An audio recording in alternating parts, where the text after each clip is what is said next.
Lamentations. Chapter 1. How deserted lies the city, once so full of people. How like a widow is she who once was great among the nations. She who was queen among the provinces has now become a slave. Bitterly she weeps at night, tears are upon her cheeks. Among all her lovers there is none to comfort her. All her friends have betrayed her. They have become her enemies.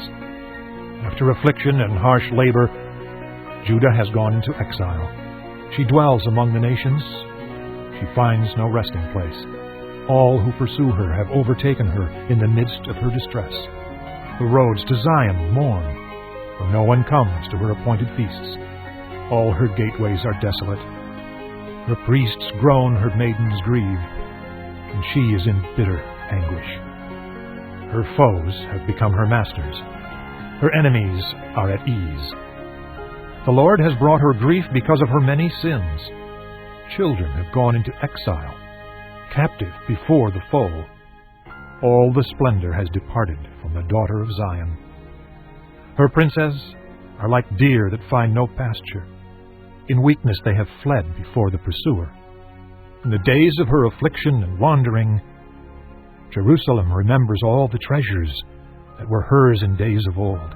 When her people fell into enemy hands, there was no one to help her.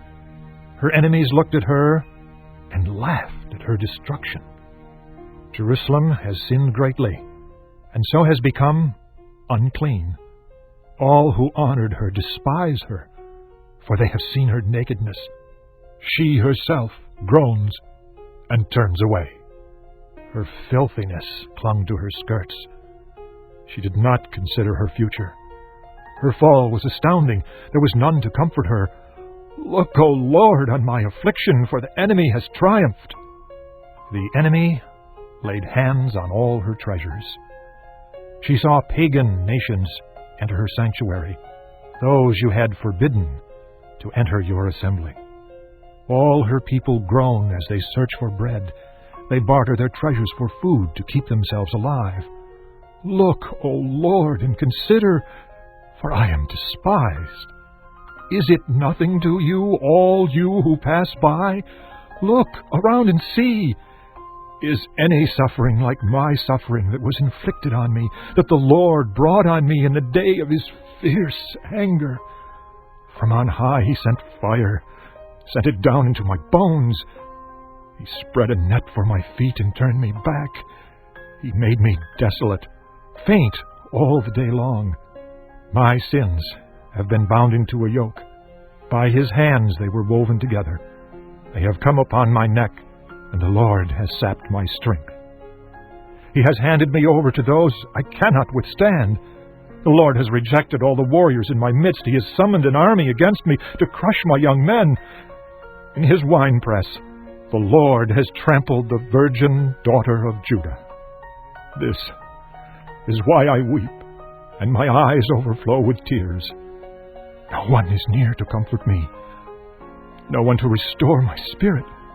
My children are destitute because the enemy has prevailed.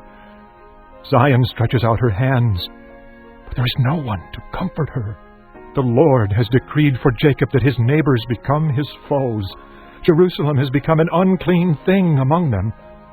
The Lord is righteous, yet I rebelled against his command. Listen, all you peoples. Look upon my suffering. My young men and maidens have gone into exile. I called to my allies, but they betrayed me. My priests and my elders perished in the city while they searched for food to keep themselves alive. See, O Lord, how distressed I am. I am in torment within, and in my heart I am disturbed, for I have been most rebellious. Outside the sword bereaves, inside there is only death. People have heard my groaning, but there is no one to comfort me. All my enemies have heard of my distress. They rejoice at what you have done. May you bring the day you have announced, so they may become like me. Let all their wickedness come before you. Deal with them as you have dealt with me. Because of all my sins, my groans are many, and my heart is faint.